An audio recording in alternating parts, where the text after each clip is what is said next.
कहानी का शीर्षक राखी की लाज, एक बहन की निस्वार्थ ममता और भाई का अडिग प्यार।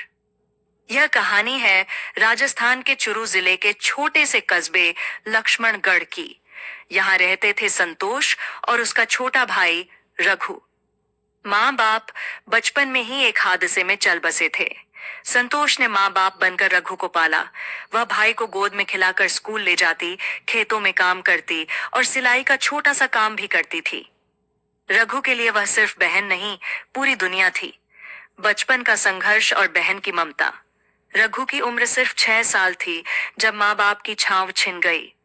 गांव वालों ने सलाह दी कि संतोष को शादी कर लेनी चाहिए, लेकिन उसने साफ मना कर दिया। रघु मेरा बेटा है, उसे छोड़कर मैं किसी और की जिंदगी का हिस्सा नहीं बन सकती। दिन में खेतों में अब मजदूरी, रात में कढ़ाई सिलाई, बस एक ही सपना, रघु को पढ़ा लिखा कर बड़ा आदमी बनाना है। भाई की सफलता और बहन का सपना, संतोष की मेहनत रंग लाई। रघु पढ़ाई में होशियार था। उसने स्कॉलरशिप ली और शहर जाकर इंजीनियरिंग की पढ़ाई की।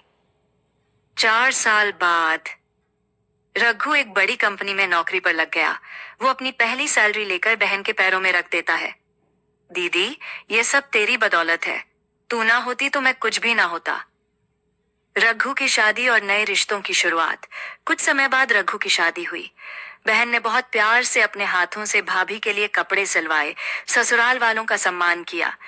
लेकिन नवेली बहू पूजा को संतोष का ये दखल बिल्कुल पसंद नहीं आया। हर जगह ये दीदी दीदी। अब मैं हूं घर की बहू, मुझे चलाने दो घर। धीरे धीरे बहन को छोटा कमरा दे दिया गया। रसोई में पूछे बिना कुछ बनाने से रोका गया। यहाँ तक कि रक्षाबंधन के दिन भी पूजा ने ताना मारा। अब राखी के बहाने हर साल आकर बैठ जाएंगी, तो मेरा क्या? रघु कुछ नहीं बोला, लेकिन उसकी आंखों में कुछ टूटने लगा। संकट का समय और रिश्तों की परीक्षा।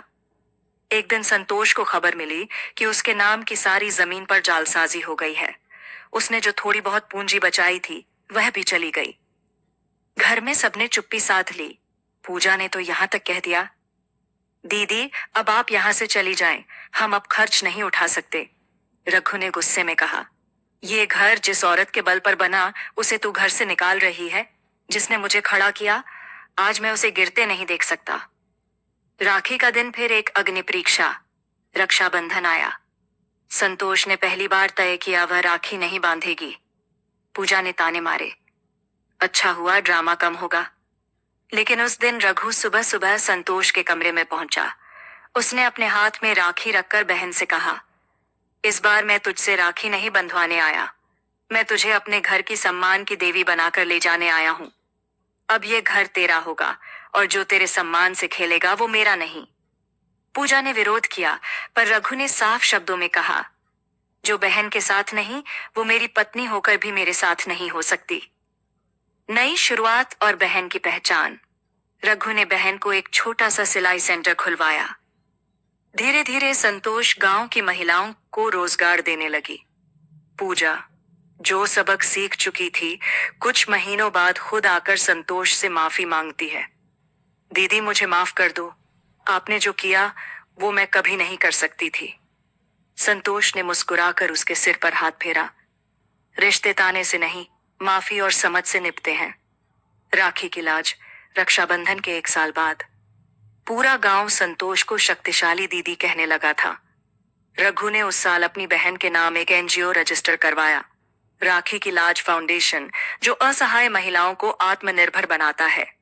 कहानी का सार।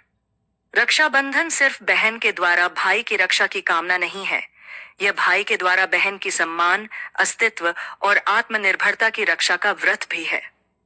सच्ची बहन वो होती है जो बिना शर्त भाई के लिए खड़ी रहे, और सच्चा भाई वही जो हर परिस्थिति में बहन के साथ हो, भले संसार उसके खिलाफ क्यों ना हो।